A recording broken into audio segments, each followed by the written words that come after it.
To set custom notification sound on Samsung Galaxy S26, first of all, we won't be able to set that custom notification sound normally through the sound and vibration files.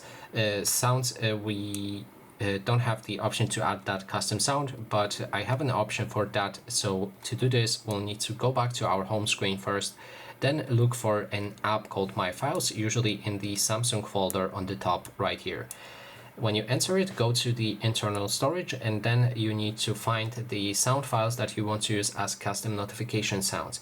In this case, I should have them in the music, Samsung, and then let's go for this one right here. We can then copy it. Make sure that you copy this file and then go back to the internal storage like this. And then we need to find the sounds for notifications. As you can see right there, we can copy it here. And then when it's copied, we need to go back to the home screen. Open settings, then scroll down to the sound and vibrations, select notification sounds. And then on the top, as you can see, there's a sound that I've added right here.